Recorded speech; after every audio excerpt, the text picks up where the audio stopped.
যদি ভগবান কৃপা করে জীবের চোখের পর্দাটা তুলে দিত, তাহলে যে কি হতো বলা যায়, তাহলে যে কি হতো বলা যায় না। শুকদেব গোস্বামী কি করেছিলেন? কোথায় মা, কোথায় বাবা, কোথায় কি, হা পুত্র হা পুত্র হা পুত্র বলে চিৎকার করছেন। পুত্র আর কি ছিলেন, ছুটে চলছে। মনে মনে ভাবতেন, হায় হায় কারে হা পুত্র বলে যাচ্ছে। আত্মা মানে বিভোর ব্রহ্মজ্ঞানী আজন্ম সংসার বিরাগী, সদা তত্ত্বধ্যানে নিরত। তো তিনি যার উপরে বিশেষ কৃপা করেন তার জন্য সংসার বাড়ি কঠিন।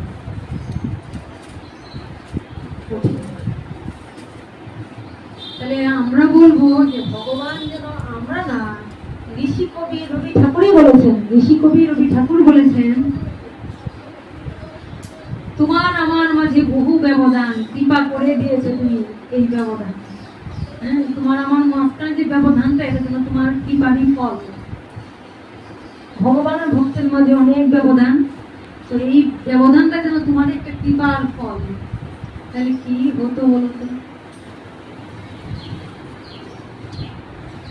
তারপর ওই শুকদেব গোস্বামীকে টেনে আনলেন কি, যে যত আত্মারামী হোক, যত ব্রহ্মজ্ঞানী হোক, ভগবানের কথার এমনই মাধুর্য, ভগবানের কৃপার এমনই আকর্ষণ, যে আত্মানন্দে বিভোর একজন, যে কিনা সমস্ত কিছুর থেকে নিজেকে দূরে সরিয়েছেন, যে কিনা এগুলো উপলব্ধি করতে পারেন না, তাকে পর্যন্ত ওই ব্রহ্মজ্ঞান টেনে নিয়ে আসছে। তাই তাকে পর্যন্ত কোথায় ছিল সে, তাকে পর্যন্ত টেনে নামিয়ে ফেলল। তাহলে ভগবানের কথার কি মাহাত্ম্য, ভগবানের কথার কি আকর্ষণ শক্তি। যখন দেখলেন ব্যাসদেব যে এই পুত্ররে তো ধরার উপায় নেই, কারে আমি হাপুত্র বলে কাঁদছি ডাকছি, যার কোনো পিতা মাতার জ্ঞানই নাই, যার দেহ গুণই নাই, যে কিনা ওই তত্ত্বজ্ঞানী এমন বিভোর, তাকে ডেকে কেটে লাভ কি? কিন্তু বলে না, যেই জন কৃষ্ণ ভজে সে বড় ছোট। কারণ তিনি তো, তার অবদান কে? ব্যাসদেব। এই যে বেদ রচনা, ব্রহ্মসূত্র রচনা, ভাগ্য কত লোকে উনি করেছেন, তিনি তো সাধারণ কেউ না, বিষ্ণুর অবদান। তাই ব্যাসদেবকে ছাড়ার পাত্র। ব্যাসদেব মনে মনে চিন্তা করলেন, যাকে আমি এত সাধনা করে, এত তপস্যা করে, এমনি করে ডেকে আনলাম, আর তারা ডাকছে, সে কিনা চলে যাচ্ছে, পৃথিবীতে আসবে না, মায়ের গর্ভ থেকেই বেরোবে না। মায়া গ্রাস করি না, জানি এই জগৎটা কি, এই জগৎটা এমন ভাবে মায়ার দ্বারা আচ্ছন্ন, এখানে আসতে আর নিস্তার নেই। এখানে একটা ছোট্ট জাগতিক উদাহরণ, দেখো ছোট্ট এটাকে গল্প করেছিলাম। লেজ কাটে এক শিয়াল বলে, লেজের ভেজাল কেন? ওই লেজটা কেটে ফেললে আরাম কত জানো? ঘটনা কি, সবকিছুর মধ্যে বলে না যে শিয়াল চতুর। তবে এটার সঙ্গে ভগবানের, যে ভগবানের ভক্ত বা ভগবানকে, সেটা ভাবা যায় না। জাগতিক উদাহরণটা আমরা দিচ্ছি এই জন্যে, মানে সে এত চালাক যে কোনো কারণে তার লেজটা কাটা গেছে, মানে চুরি করে খায়, বা শিয়ালের বুদ্ধি অনেক না, কোনো জায়গায় হয়তো কোনো একটা পশু পাখি কিছু একটা খাওয়ার জন্য গেছিল, ওখানে ধরা পড়ে কি করেছে, সবাই তাকে আটকে ফেলেছে। এবার সেও তো খুব চতুর, শিয়াল সেখান থেকে ছুটে আসার চেষ্টা করছে, ছুটে আসার যখন চেষ্টা করছে, এবার তারাও ধরে রাখছে, তখন তাড়াতাড়ি সে লেজটা এগিয়ে দিয়েছে, আর লেজটা ধরেছে, এইবার মনে মনে ভাবছে যাক কি করা যায়। লেজটা যখন ধরেছে, শিয়ালও কি করেছে, ওখানে ওই ঘষে লেজটা কেটে দিয়ে ছুটে চলে আসছে। জয় রাধে। লেজটাকে বসে বসে নিজেই, কারণ প্রাণ বাঁচানোর জন্য তো এই কষ্ট হলেও ছাড়া ভালো, তাই লেজটাকে কেটে বসে আসছে। এবার এসে চিন্তা করছি যে আমি তো একটা দলের মধ্যে থাকি, তো ওই দলের মধ্যে সবার একই রকম, এইবার যদি আমার লেজটা কাটা থাকে তাহলে ওরা তো আমাকে মানতে চাইবে না। তাই সে চিন্তা করলো কি করা যায়। তখনই এই কথাটা যেটা বলছিলাম, ছোটবেলা পড়েছিলাম একটা গল্প, লেজ কাটা এক শিয়াল। একজন, সবাই তো লেজ আছে, লেজ কাটা এক শিয়াল বলে লেজের ভেজাল কেন, সবাইকে গিয়ে বুদ্ধি দিচ্ছে এই ভেজাল, এটা অনেক ভেজাল, এই ঝামেলা কেটে ফেললে আম কত ঝামেলা, আমার কত আরাম, এটা কেটে ফেলে। এটা কেন বলছি, এটা বলছিল আমরা মায়া বদ্ধ জীব যারা, তাদের ঘটনা হলো এটা। আমি মায়ার মধ্যে আছি, আমি মায়ার লাঠি যেটা খাচ্ছি, তুমি কেন মায়ার থেকে দূরে যাবে? তো তুমিও আমাদের দলে আসো, নয় রাধে জয় রাধে জয়। মায়া বদ্ধ চিত্রে কি করে, কেউ যদি কৃষ্ণ মুখী হতে চায়, কৃষ্ণের দিকে যেতে চায়, জয় রাধে, আমরা তাকে পা ধরে টেনে, ছোটবেলা আমরা কাবাডি খেলে খেলতাম না, খেলেছ জয় রাধে? তুমি খেলেছ? মেয়েরা খেলেছ? আমিও খেলেছিলাম অনেক ছোটবেলা। জয় রাধে। তখন তো গ্রামের খেলা, গ্রামে বুঝে সামান্য কিছু হওয়া মানে খুব আনন্দ। একটা মনে আছে, এত বড় একটা কাঠের গ্লাস দিয়েছিলাম, আর একটা তখন কি সকাল সন্ধ্যা উন্নয়ন ছিল একটা, তোমরা এটা জানো কিনা, সকাল সন্ধ্যা উন্নয়ন। আর কি খুশি এটাতে, প্রথম পুরস্কার পেয়েছিলাম কাবাডি খেলায়। যে দলটা জিতেছে সবাইকে একটা করে বড় গ্লাস আর একটা করে ওই মুন্না, হ্যাঁ, সকাল সন্ধ্যা উন্নয়নকে বলে দিদি, বেশ ভালো লাগতো তখন, একদম নতুন। ওই স্মৃতিগুলো অনেক সুখের, অনেক আনন্দের, ছোটখাটো জিনিস আমরা অনেক আনন্দ দিতাম, আমাদের একদম মন ভরে যেত। আর এখন আমরা অনেক পেয়ে আমাদের কোনো আনন্দ নেই। কিন্তু তখন যেমন এখন আমাদের প্রসাদের প্রতি সত্যি খাদ্য হিসেবে আমাদের আনন্দ পাই না, কিন্তু তখন আমাদের একটা বাতাসা অনেক কলিকা একটুখান থেকে সবার কাছ থেকে নিতে কি আনন্দ পেতাম। কারণ তখনের ভালোবাসাটা সত্যিকারের ভালোবাসা ছিল বোন। তাই যেন বলছে যে মায়া বদ্ধ জীব যারা, তারা মনে মনে ভাবে বন্দী হয়ে আছি, মায়াতে বন্দী হয়ে আছি, তাহলে যে নতুন যে আসছে সে পৃথিবীতে এসে কি করে কাঁদছে, কি করে কাঁদছে বলো না একজন। যখন সে পৃথিবীতে ভূমিষ্ঠ হচ্ছে, জন্ম হয়ে সে কি কান্নাটা করছে, শব্দটা কি করছে,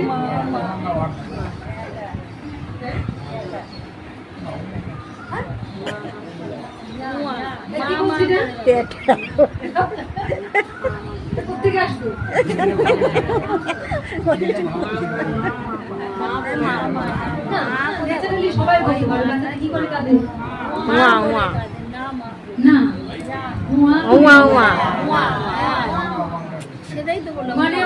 মানে এইটা কাকে দেখেছিলাম আর এইটাকে দেখছি।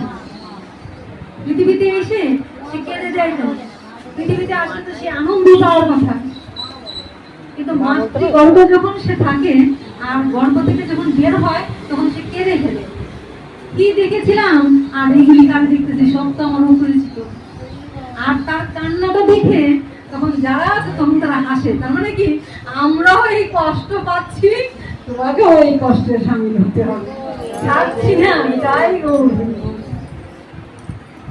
তাই না? কারণ যে যেরকম সেই ঘরেই ফেরাতে চায়। তবে হ্যাঁ, আমরাও কিছু ভক্তর একটু চেষ্টা করি ভক্ত করে আসার জন্য, না? কিন্তু এটা হলো মায়ার আদর্শ। বাচ্চাটা যখন কেঁদে ওঠে তখন বলে যে কাঁদছো, তার কান্না দেখে সে কিন্তু কষ্ট পাচ্ছে, যে মাতৃ গর্ভে এত কষ্ট পাচ্ছিলাম, যে দর্শন দিল পৃথিবী থেকে, তাকে দেখবো বলে এলাম, কিন্তু সে কোথায়, তাই সে কেঁদে ওঠে। আর সবাই তখন হেসে ওঠে, দেখেছ আমরা পৃথিবীতে সেই দুঃখ পেয়েছি, কাঁদছি, তোমার তো কান্না মাত্র শুরু, তা আমাদের সঙ্গে শহীদ হয়। কৃষ্ণ বলি জীবনাদি গভীর মুখ, অতএব মায়াকারে দেয় সংসার দুঃখ। তাই মায়া কোনোদিনই কৃষ্ণমুখী। যেথা কৃষ্ণ, কৃষ্ণ যেন সূর্য সম, কৃষ্ণ কি, কৃষ্ণ যেন সূর্য সম, মায়া অন্ধকার। যেথা কৃষ্ণ সেথা নাই মায়ার অধিকার। যেখানে কৃষ্ণ সেখানে নাই মায়ার অধিকার। যেমন এই মুহূর্তে যদি আমরা হরিনাম করি, যখন আমরা কৃষ্ণ সঙ্গে ভক্তদের মধ্যে বসে আমরা হরিনাম করছি, কৃষ্ণ নাম করছি, তখন কিন্তু আমাদের যন্ত্রণা হয়। এই যে এক ভক্ত পায়ে সেলাই কষ্ট, কিন্তু তারপরে মনে হয় যে হরিনামটা একটু যাই হোক, একটু যে কোনোভাবে যুক্ত থাকে। কষ্ট দেওয়ার পরে আসতে মন চায় না, চাওয়ালে স্বাভাবিক না, কিন্তু এই যে হরিনামের মধ্যে কি আনন্দ। যারা ভগবানের কথা শুনে, যারা ভগবানকে ভালোবাসে, সেবা দিয়ে, নিজের শরীরের রূপ ফেরি দিয়ে, ওষুধ টিষুধ যাই কিছু, কিন্তু লেগে থাকতে চায় ভগবানের সঙ্গে। হরিনামের মধ্যে এই হলো একটা আনন্দ, হরি কথার মধ্যে। এই মুহূর্তে তো অন্য কিছু না, এই মুহূর্তে আমরা হরির সঙ্গে যুক্ত আছি। শেষ পর্যন্ত বাবা তো তেমন কে বেঁচলেন, তিনি চিন্তা করলেন তোমাকে আমি আনলাম আর তুমি চলে যাচ্ছ না, সেটা আমি বুঝে দিচ্ছি। যার জন্য তুমি চলে যাচ্ছ তার কথাকে যদি নাম নামি অভেদ আর এহেন নামকে যদি আশ্রয় করা যায়, তাই তিনি কি করলেন, ওই ভগবানের নাম যুক্ত করে দিলেন কাফেরদের সঙ্গে। ব্যাসদেবের কথা, তিনি হলেন গুরু, তিনি হলেন গুরু রূপী। তিনি কি করলেন, যেমন কাঠুরের যে শিষ্যর রূপে তাদেরকে বলে দিলেন, যাও তোমরা বনে গিয়ে ভগবানের কথা বল। ওহো বহি জংস্তং কালকুটং জিজ্ঞাসায় নেবে গতি ধাত্রচিতাং গঙ্গ দয়ালু সনাম বলে। আহ, কি বলবো সেই পুতনার কথা। ওই রাক্ষসীর কিনা, যে কিনা সবাইকে একে একে হত্যা করেছে, যে কিনা মাতৃস্তনে কালকুট বিষ মিশিয়ে ভগবানকে হত্যা করতে চেয়েছিল, আর ভগবান এত কৃপাময়, এত দয়াময়, তাকে কি দিলেন, তাকে কি করলেন, তার মাতৃ দুগ্ধ, মানে সে যে বিষ মিশিয়ে দিয়েছে তা দেখেন। তিনি দেখেছেন যে মা যেমন করে সন্তানকে তার মাতৃ সুধা ঢেলে দেয়, তেমনি তিনি শিশু রূপে চোখ বন্ধ করে চিন্তা করলেন যে দেখো, একবার যদি আমাকে কেউ ধরে আমি কিন্তু তাকে ছাড়ি না, সে যদি আমাকে ছাড়তেও চায় আমি কিন্তু তাকে ছাড়ি না। তাই তিনি কি করলেন, তিনি বললেন তুমি আমার কাছে এসে, এতদিন অনেক অপকর্ম করেছে, আমার কাছে এসে তুমি সরে যাবে, এটা তো হয় না। তাই আমি তো তোমাকে এবার কি করব, আমি তোমাকে আমার কাছ থেকে সরে গিয়ে আর অপকর্ম করতে দেব না। তাই মাতৃসুধা তো নয়, বিষ তো, তাই যেন পুতনারকে তিনি মা রূপে চিন্তা করে ভগবান যেন বাৎসল্য ভাবে সন্তান রূপে তার কাছে এসে চিন্তা করলেন, তাকে কৃপা করতে হবে। তাকে কৃপা করতে হবে কেমন ভাবে না, তার মাতৃ দুগ্ধ পান করার ছলে প্রাণ বায়ুকে হরণ করে দিল, তার যে প্রাণ বায়ু ওটাকে হরণ করে দিল, যার ফলে তার যে ওই প্রাণবায়ু বেরিয়ে যাওয়ার পরে আরো জন্মে জন্মে এসে তাকে নরক ভোগ করতে হতো, সেটা কিন্তু আর করতে হলো না। পুতনা নিয়ে এলো তার স্তনের মধ্যে কালকুট বিষ, বহুজনকে হত্যা করেছে এবং নিয়ে এলো কালকুট বিষ। আর ভগবান আমার কি করলেন, ভগবানের স্পর্শ, ভগবানের অধরামিত, ভগবান তার অধরামিত ছুঁয়ে দিয়ে কি করে দিলেন, অমৃত করে দিলেন, বিষকে অমৃত করে দিলেন।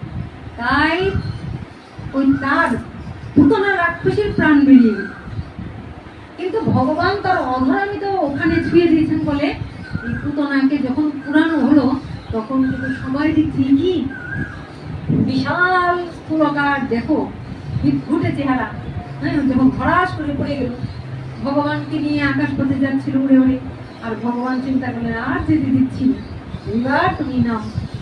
ভগবান ভারী হতে লাগলেন, ভারী হতে লাগলেন, অবশেষে পুতনা ছাড় ছাড় ছাড় করতে লাগলেন, আর ভগবান বলছেন আমি কি আর ছাড়ি, একবার যখন আমার কাছে এসেছে আমি কি আর ছাড়ি। ভগবান কি করলেন, ভগবান ছাড়লেন না, না ছেড়ে নিজেকে এত ভারী করতে লাগলেন, ভারী করতে লাগলেন, পুতনার ভারে ধরাস করে পৃথিবীতে পড়ে গেল। বিকট দেহ, এবার সবাই বলতে সর্বনাশী বিষাক্ত দেহ, পুতনার দেহ তো একটা চিতার মধ্যে তাকে সাজানো যাবে না, তাই তাকে টুকরো টুকরো করলেন, কয়েকটা টুকরো করলেন, কারণ এক একটা চিতা জ্বালাতে হবে, একটা চিতার মধ্যে তো হবে না, এইদিকে একটা চিতা, এইদিকে একটা চিতা, এইদিকে এরকম করে বহুগুলি চিতা, কত চিতা জ্বালিয়েছিল। জ্বালিয়ে এক একটা চিতার মধ্যে পুতনার দেহটা তুলে দিল। সবাই দেখলো যেই পুতনার দেহটা জ্বালিয়ে দিল, আহা কি সুগন্ধ বেরোচ্ছে, মনে হচ্ছে চন্দনের গন্ধ বেরোচ্ছে। কি করে সম্ভব?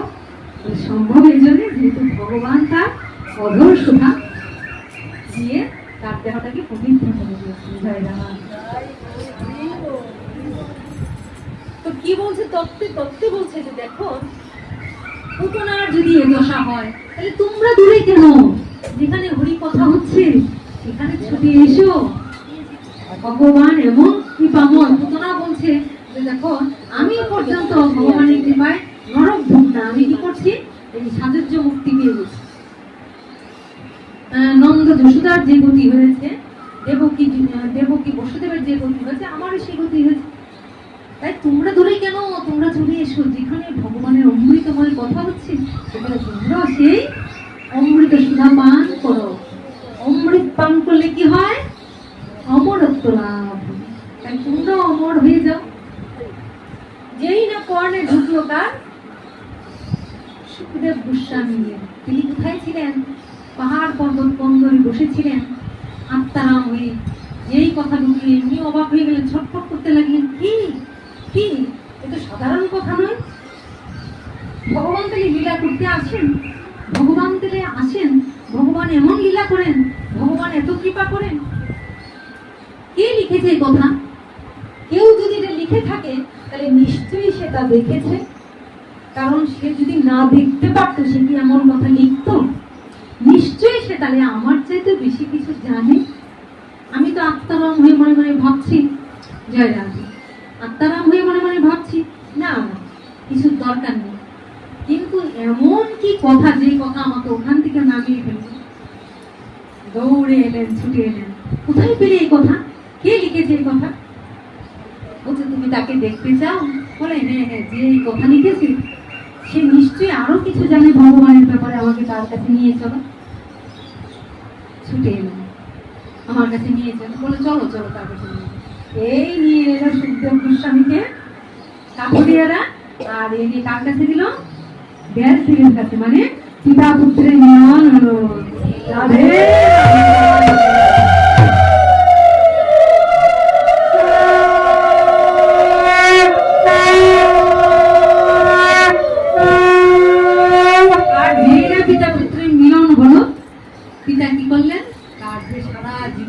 সাধনা, সারা জীবনের চেষ্টা, সেটাকে তো আর ব্যর্থ হতে দিবেন না। এবার তিনি তার সমস্ত ঐশ্বর্য, জ্ঞান ঐশ্বর্য সবটা তুলে দিলেন শুকদেবের কাছে। ওই শুকদেবী প্রথম ভাগবত কথা বলেছিলেন ব্রহ্মকুণ্ডে হরিদ্বারে, যেখানে মহারাজ পরীক্ষিত অভিশপ্ত হয়েছিলেন। সেখানে আমরা হরিকথা শুনি। আজ আমরাও এমনি করে হরি কথার প্রতি লোভ জাগলো, নেশা জাগলো, ভালো লাগলো। তাই বলছে যে ভগবান যেন একটা বিশেষ কৃপা করে জীবকে মায়া দিয়ে রেখেছেন, তাহলে কি তাকে রাখা যেত? কিন্তু পিতা চিন্তা করলেন, হায় হায়, এই কলিহত জীব, এই বদ্ধ জীবের কি দশা হবে যদি মনুষ্য জীবন লাভ করে ভগবানকে পেল না, পাওয়ার চেষ্টা করলো না, জীবের দুর্দশা কি হবে? পিতা এমন জ্ঞানী, এত গ্রন্থাদি রচনা করলেন, তিনি শান্তি পাচ্ছেন না হৃদয়ে। জীবের জন্য তিনি কি করলেন? মায়া মুগ্ধ জীবের নাই শত কৃষ্ণ জ্ঞান।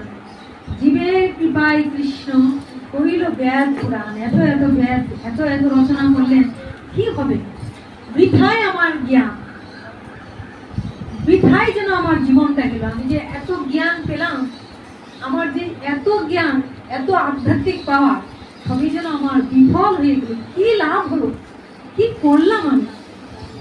আমি তো জীবের কোনো মঙ্গল করতে পারলাম না, কোনো কাজে লাগলো না। ওই গ্রন্থাদি পড়ে জীব কিছু উপলব্ধি করতে পারবে? জীব কি ভক্তি মুক্তির পথে আসতে পারবে? তাহলে আমার এই জ্ঞান তো কোনো কাজে লাগলো না, তাহলে আমি তো কোনো জীবের কোনো মঙ্গল করতে পারলাম না। এই ভেবে তিনি হাহাকার করতে, হায় হায় হায় হায় করতে লাগলেন। আমার সবকিছু নিজেকে ধিক্কার দিতে লাগলেন। হায় হায়, সবই আমার বিফলে গেল। আমি যদি এত কিছু পেলাম, কিন্তু আমার এগুলি তো কোনোই কাজে লাগলো না, কি হবে? তখন ভগবান ব্যাসদেব, সমস্ত ভগবান কেন, তিনি জ্ঞান স্বরূপ, তিনি যখন এমন করতে লাগলেন, হাহাকার করতে লাগলেন, তখন ভগবত ইচ্ছায় ঘুরতে ঘুরতে ঘুরতে ঘুরতে কে এলেন? ভগবত ইচ্ছায় ঘুরতে ঘুরতে কে এলেন? একজন বলো দেখি। নারদ। জয় রাম।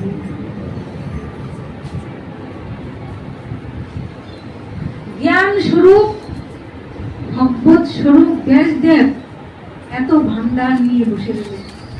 আর যখন হায় হায় করছেন, কি হবে কি হবে, আমি তো কিছুই করতে পারলাম না, আমার জীবন বৃথাই গেল, আমি তো কোনো জীবের মঙ্গল করতে পারলাম না। তখন ভগবত দিচ্ছে নারায়ণ নারায়ণ নারায়ণ বলে হাজির হলেন দেবর্ষি নারদ। দেবর্ষি নারদ এসে বললেন, কি দেবর্ষি নারদ চিন্তা করছে, নাকি স্বয়ং ভগবান স্বরূপ যিনি, যিনি স্বয়ং ভগবান, তার মুখে কিনা বিষাদের ছায়া, জীবের মুখে বিষাদের ছায়া থাকবে, তারা হাহাকার করবে, তারা কষ্ট পাবে। কিন্তু ভগবান যিনি, যিনি জ্ঞান স্বরূপ, পূর্ণ জ্ঞান স্বরূপ, তিনি কিনা ক্রন্দন করছেন, তার মুখে কিনা বিষাদের ছায়া। একজন একটু লাইটটা জ্বালিয়ে দাও না, বাইরে জ্বালিয়ে দাও।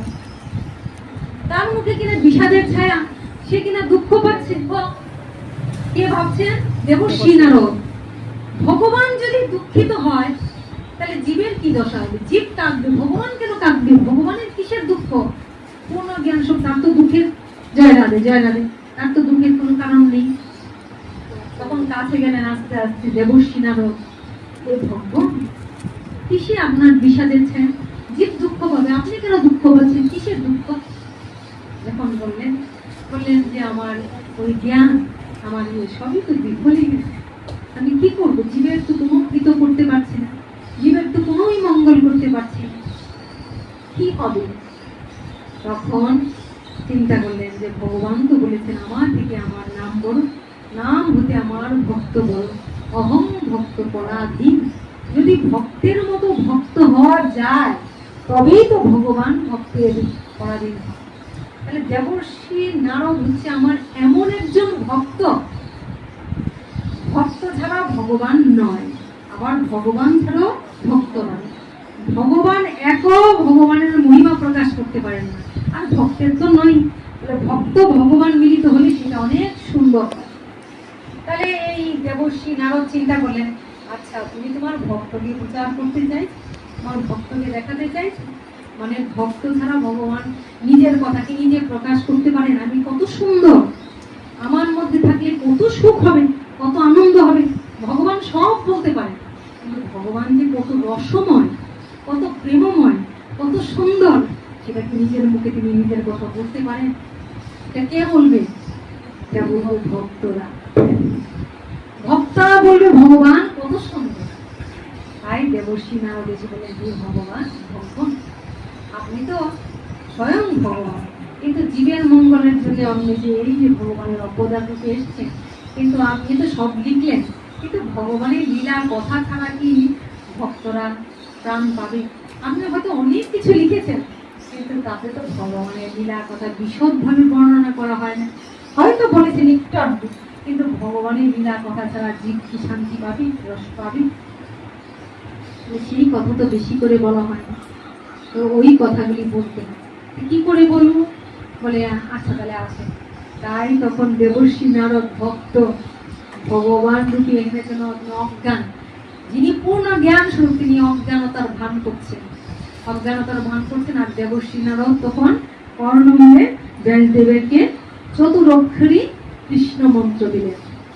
তার ইচ্ছায়, ব্যাসদেবেরই ইচ্ছা, তার ইচ্ছায় জীবকে দেখাচ্ছেন যে গুরু বরণ করতে হয়। তাই তিনি তখন চতুরক্ষরী বীজ মন্ত্র দিলেন, বলে এটা জপ করেন। এই চতুরক্ষরী বীজ মন্ত্র জপ করতে করতে ব্যাসদেবের মানস পটে তখন ভগবানের সমস্ত লীলা আসতে লাগে। তখন তিনি ভাগবত রচনা করলেন, ভগবানের লীলা কথা রচনা করলেন, কিন্তু এত তো জীব লাভ হচ্ছে না। তখন তিনি সন্তান রূপে পেলেন নিক্ষেপ করলেন কি, ব্যাসদেবের তো বহু বহু শিষ্য, তিনি বহু বহু শিষ্য তৈরি করেছেন, তিনি কি পারতেন না তার কথা কোনো না কোনো শিষ্যকে দিতেন যারা ওইটার বহন করবে? কিন্তু দেখলেন যে না, পাত্র নেই, যার কাছে দিব, যে এই পাত্রটার কাছে দিব, আর সেটা জগৎ জীবকে তুলে ধরবে এই পাত্র। তাই তিনি মনে মনে আশা করলেন যে আমার নিজের ঔরসজাত আমার এমন একটা সন্তান চাই যে কিনা ওই ভাণ্ডটা পরিপূর্ণ করবে। আমি পিতা হয়ে আমার এই জ্ঞান ঐশ্বর্য আমি তাকে দান করব, আর সে সেটা গ্রহণ করে কি করবে? এই যে ভাগবত, এই হলো গ্রন্থ ভাগবত, কিন্তু গ্রন্থ ভাগবতের রস কি সবাই নিতে পারবে? তাহলে রস না নিতে লাগলে জীব তো নিরসই হয়ে থাকবে, রস পাবে। তাহলে ওই পিতা তখন সন্তানকে চাইলেন কাকে? সুখদেব এলেন তখন। আর সুখদেব যখন ওই যে কাঠুরিয়ার ডাকে যখন এই জানতে পারলেন, পিতার কাছে এলেন, তখন কি হয়ে গেল? পিতা সমস্ত ঐশ্বর্য পুত্রকে দিলেন। দেওয়ার পরে ওই সুখদেব গোস্বামী বলছেন, পিতার কাছে বলছে, তুমি দেখেছো? বলে দেখেছি মানে আমি তোমার মতন এমনি করে তার সাথে কথা বলেছি। পিতা আরো লোক জাগলো, আরো আরো বেশি করে বলতে লাগলেন ভগবানের লীলা কথা। আর বলছেন সুখদেব গোস্বামী মন্ত্রমুগ্ধ হয়ে তা বলে শ্রবণ করছেন। ব্যাসদেব বলছেন আর সুখদেব মন্ত্রমুগ্ধ হয়ে শ্রবণ করছেন। শ্রবণ করতে করতে পিতার কাছ থেকে এই ভগবানের লীলা মাধুর্য শ্রবণ করতে করতে তিনি হয়ে গেলেন চলন্ত ভাগবত। গৌর হরি বল। এ হলো ভাগবত, আর সুখদেব গোস্বামী হয়ে গেলেন চলন্ত ভাগবত। চলতে লাগলেন ভাগবত। এক ভাগবত ভক্ত ভক্তি গ্রন্থ, আর এক ভাগবত ভক্ত ভক্তি রস পাত্র। তাই গৌর, এই রস নিয়ে চলতে লাগলেন। তাই গৌর। চলতে চলতে চলতে চলতে এসে হাজির হলেন কোথায়? যেখানে পরীক্ষিত মহারাজ বসে আছেন।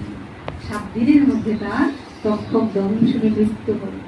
এই তো তাকে কেন্দ্র করে ভক্ত ভগবানের মধ্যে দিয়ে এই ভাগবত কথা আমরা পেলাম, এই অমৃত আমরা পেলাম।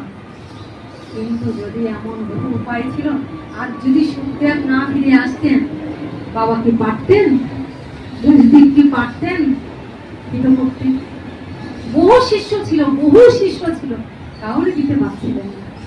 যে না, ওটা ধারণ করার জন্য আমারই ঔরস কেউ না হলে ওটাকে ধারণ করতে পারবে জয়রাম পারবে। তাই শেষ পর্যন্ত যেন তিনি তাকে দান করলেন। সেই চলন্ত ভাগবত সুখদেব গোস্বামী থেকে আমরা এই ভাগবত আস্বাদন করতে লাগলাম, একটু একটু করে রস পান করতে লাগলাম, আর রস পান করে করে আমরাও ভক্ত হওয়ার পথে চলতে লাগলাম। তাই বলছে, তোমার আমার মাঝে যে তুমি প্রভু কৃপা করে দিয়েছো, এই ব্যবধান এও যেন মঙ্গল। কারণ এই ব্যবধানটা যদি না দিত, তাহলে জীবের জন্য কি দিত হতো, দিত কি হতো? আর হয়ে গেলে কি, তোমারে পাইলে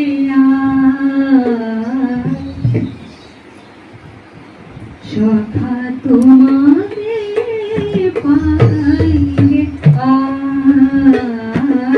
সখা, বৃথা ভয় সুখ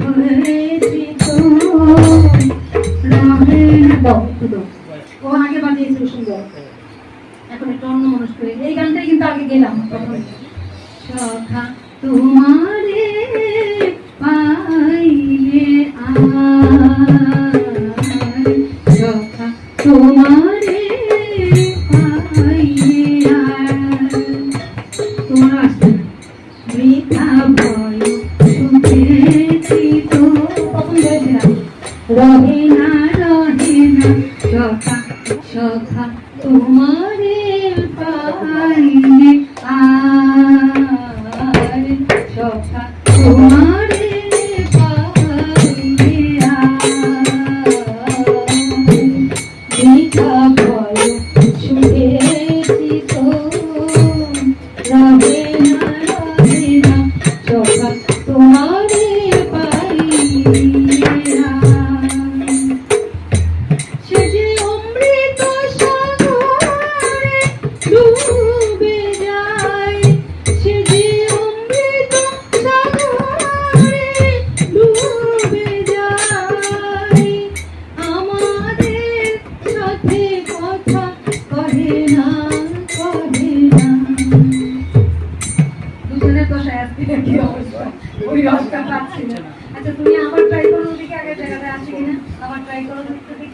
যাক গে, এটা আসলে কর্তা ইচ্ছা কর্ম, প্রভু ভুলিয়ে দিয়েছে। তাহলে দুজনে কিন্তু ভালোভাবে পারা যায়। একটু বসো, এসছে যখন পোশাকটা নিয়ে যাবে। আরেকবার চেষ্টা করো, না হলে প্রভু তোমারে পাইলে আর, প্রভু তোমারে পাইলে আর, সে যে অমৃত সাগরে ডুবে যায়, আমাদের সাথে কথা কহে না, কহে না।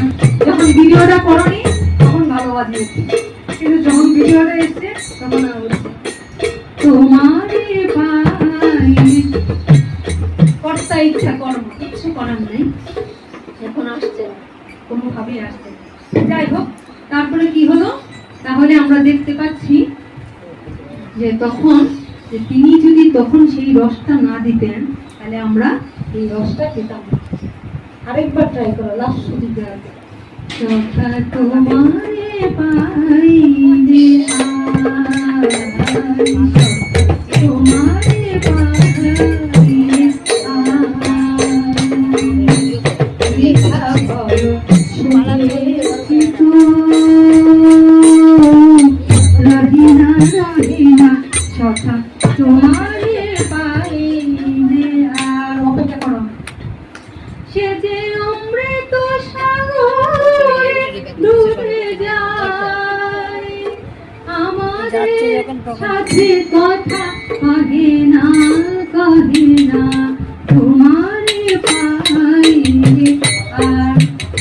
তো যাই হোক, এই জন্যই কিন্তু ভগবান কি করছেন, কি বলছেন, যুধিষ্ঠির শ্রীকৃষ্ণকে বললেন, হে জনার্দন, চৈত্র মাসের কৃষ্ণপক্ষের একাদশীর নাম ও মাহাত্ম্য কৃপা করে আমাকে বলুন। শ্রীকৃষ্ণ বললেন, হে ধর্মরাজ যুধিষ্ঠির, আপনি ধর্ম বিষয়ক প্রশ্ন করেছেন। এই একাদশী সকল সুখের আধার, সিদ্ধি প্রদানকারী ও পরম মঙ্গলময়, সমস্ত পাপ থেকে নিস্তার এবং মোচন করে বলে এই পবিত্র একাদশী পাপ মোচনের নামে প্রসিদ্ধ। রাজা মান্ধাতা একবার লুমস মুনিকে এই একাদশীর কথা জিজ্ঞাসা করলেন। তার বর্ণিত সেই বিচিত্র উপাখ্যানটি আপনার কাছে বলছি, আপনি মনোযোগ সহকারে তা শ্রবণ করুন। প্রাচীনকালে অতি মনোরূপ চৈত্ররথ পুষ্প উদ্যানে মুনিগণ বহু বছর ধরে তপস্যা করতেন। এক সময় মেধাবী নামে এক ঋষি কুমার সেখানে তপস্যা করছিলেন। মঞ্জুষা নামে এক সুন্দরী অপ্সরা তাকে বশীভূত করতে চাইল, কিন্তু ঋষির অভিশাপের ফলে সে আশ্রমের 2 মাইল দূরে অবস্থান করতে লাগল। বিনা বাজিয়ে মধুর স্বরে সে গান করত। একদিন মঞ্জুষা মেধাবীকে দেখে কামবাণে পীড়িত হয়ে পড়ে। এদিকে ঋষি মেধাবী ও অপ্সরার অনুপম সৌন্দর্য দেখে মুগ্ধ হন। তখন এই অপ্সরা মুনিকে নানা হাব ভাব ও কটাক্ষ দ্বারা বশীভূত করে। ক্রমে কাম পরবশ মুনি সাধন ভজন বিসর্জন দিয়ে কি করলেন, আরাধ্য দেবকে বিস্তৃত হলেন। তারা আরাধ্য দেবকে বিস্তৃত হয়ে গেলেন। এইভাবে অপ্সরার সাথে কাম বিদায় মুনির বহু বছর অতিক্রান্ত হলো। মুনিকে আচার ভ্রষ্ট দেখে এই অপ্সরা দেবলোকে ফিরে যেতে মনস্থ করলেন। একদিন মঞ্জুষা মেধাবী মুনিকে বলতে লাগলেন, হে প্রভু, এমন আমাকে নিজ গৃহে, এবার আমাকে কি করেন, এখন আমাকে নিজ গৃহে ফিরে যাবার অনুমতি প্রদান করেন। কিন্তু মেধাবী বলিলেন, হে সুন্দরী, তুমি তো এখন সন্ধ্যাকালে আমার কাছে এসেছ, প্রাতঃকাল পর্যন্ত আমার কাছে থেকে যাও। মুনির কথা শুনিয়ে অভিশাপ ভয়ে সেই অপ্সরা আরো কয়েক বছর তার সাথে বাস করল। এইভাবে বহু বছর, 55 বছর 9 মাস, বাবা 7 দিন অতিবাহিত হল।